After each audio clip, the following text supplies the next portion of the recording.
Hi అండి, నమస్తే. నా పేరు డాక్టర్ అలీఖ్యా, మీ endocrinologist from Sridha heart and endocrine centre, Hastinapuram. So ఈరోజు ప్రపంచ ప్రీ డయాబెటీస్ డే. సో ఈరోజు మనం ప్రీ డయాబెటీస్ గురించి తెలుసుకుందాం. సో ఎవరు స్క్రీనింగ్ చేసుకోవాలి? సో మీకు ఫ్యామిలీ హిస్టరీ, అంటే మీ ఫ్యామిలీలో ఎవరికైనా డయాబెటీస్ ఉన్నా, మీరు వెయిట్ ఎక్కువగా ఉన్నా, లేదు మీకు తెలియని సిమ్టమ్స్ అంటే అనీజీనెస్గా ఉండడము, టైర్డ్గా ఉండడము, అలాంటి ఏవైనా లక్షణాలు ఉన్నప్పుడు ఒక డయాబెటీస్ స్క్రీన్ చేసుకోవడం మంచిది. సో ఏ టెస్టులు చేయించుకోవాల్సి ఉంటుంది? సో టెస్టుల పరంగా వస్తే ఫాస్టింగ్ బ్లడ్ షుగర్ కానీ HbA1c కానీ చేయించుకోవచ్చు.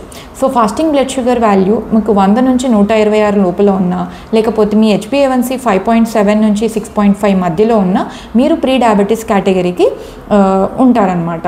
సో ఏం చేయొచ్చు?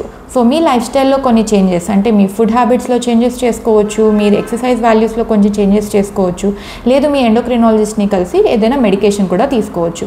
ఇలా చేసినప్పుడు మీ ప్రీ డయాబెటీస్ స్టేజ్ నుంచి మీరు నాన్ డయాబెటీస్కి రివర్స్ అవ్వచ్చు. సో ఈరోజు మీరు ఒక స్టెప్ అహెడ్ తీసుకొని pre diabetes screening are diabetes screening చేయించండి. ఒకవేళ ప్రీ డయాబెటీస్ కానీ మీరు ఉన్నట్టయితే మీ ఎండోక్రైనాలజిస్ట్ని కన్సల్ట్ అవ్వండి. Thank you.